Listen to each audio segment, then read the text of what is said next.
The most common question I get asked is, Gary, why don't I have enough energy?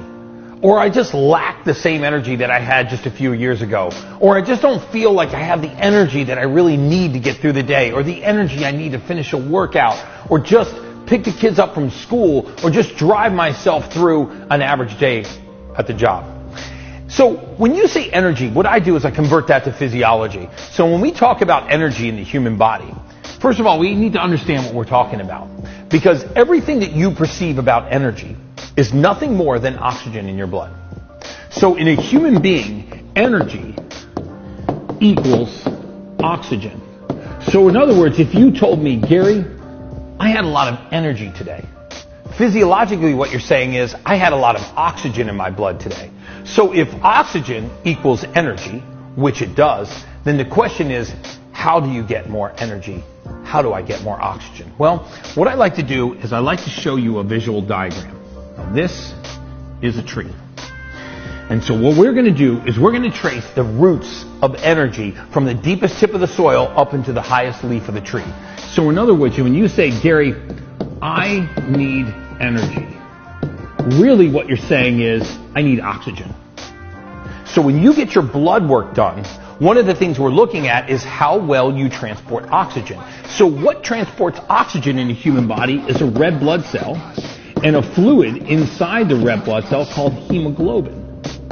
Now, it's a little bit more complicated than this, but for the purposes of this video, a red blood cell is like a tennis ball. And hemoglobin is like a fluid inside the tennis ball. So if I just had a bunch of red blood cells, right? And I know that inside of these red blood cells, there's a fluid, right? And the fluid inside of these red blood cells is called hemoglobin. And if I understood that it's actually inside that fluid where oxygen is bound. So this means that if I take a blood test and I'm just low on a few red blood cells, right? And in the few red blood cells that I have, I'm low on a little bit of hemoglobin. Just imagine I take a little hemoglobin out of there. I'm trying to, but you get the point.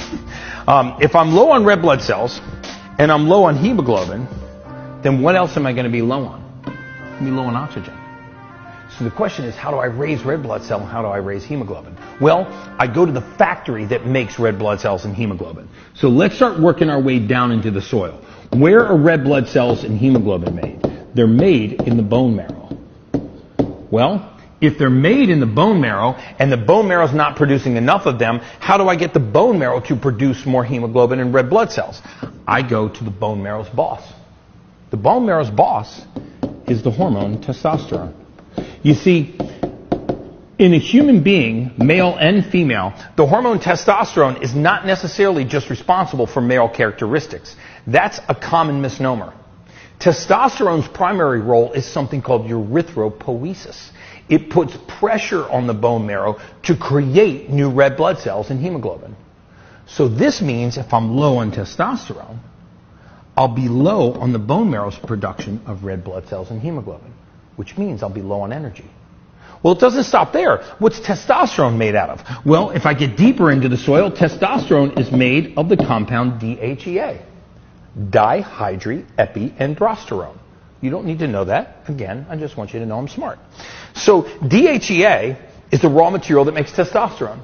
Testosterone is the boss of the bone marrow. The bone marrow makes red blood cells and hemoglobin, and red blood cells and hemoglobin carry oxygen, and oxygen is what gives you energy. So if you want energy, we got to make sure that this sequence is intact in men and women.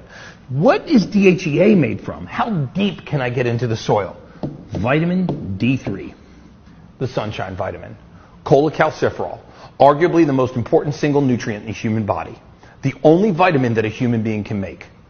Every single cell in the human body has a receptor site for that vitamin. Every single cell.